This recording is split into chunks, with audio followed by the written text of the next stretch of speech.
নমস্কার বন্ধুরা, আমার চ্যানেলে আপনাদের সকলকে স্বাগত। আজকে আমি আপনাদের সাথে শেয়ার করব লোটে মাছের বাটার ফ্রাই রেসিপিটা। তো এখানে আমি প্রথমে নিয়েছি লোটে মাছ। তো সেগুলো খুব পরিষ্কারভাবে ধুয়ে নিয়ে এর মধ্যে বেশ কিছুটা পরিমাণ লেবুর রস দিয়ে দিলাম। আপনারা চাইলে ভিনিগারও অ্যাড করতে পারেন। তো লেবুর রসটা দিয়ে কিছুক্ষণ রেখে দিলাম।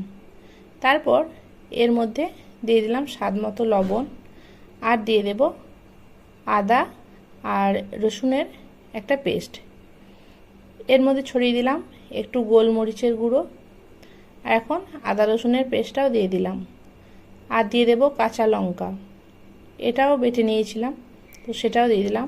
এখন খুব ভালোভাবে মেখে নেব। এর ওপরে দুই সাইড খুব ভালোভাবে মেখে রেখে দেব কিছুক্ষণের জন্য রেস্টে।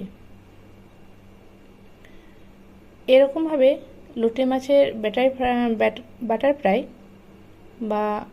ফ্রাই একবার বানিয়ে দেখতে পারেন, খেতে খুবই টেস্টি হয়। এখানে 1 কাপ ময়দা আর হাফ কাপ কর্নফ্লাওয়ার অ্যাড করে দিলাম।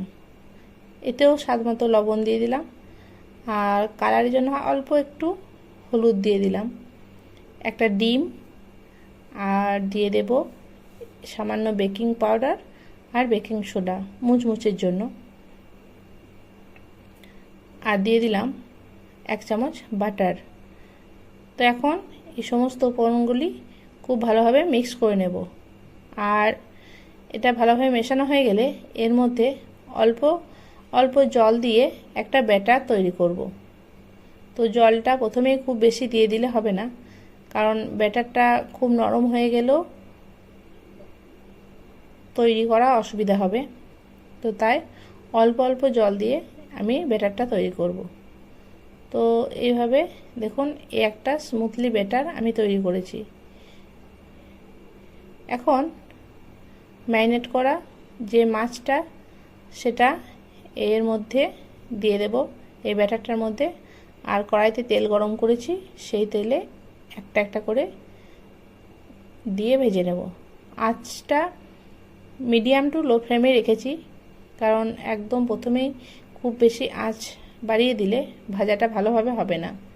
তো তৈরি হয়ে গেছে আজকে লোটে মাছের ফিশ বাটার ফ্রাই। কেমন হয়েছে অবশ্যই কমেন্ট করে জানাবেন।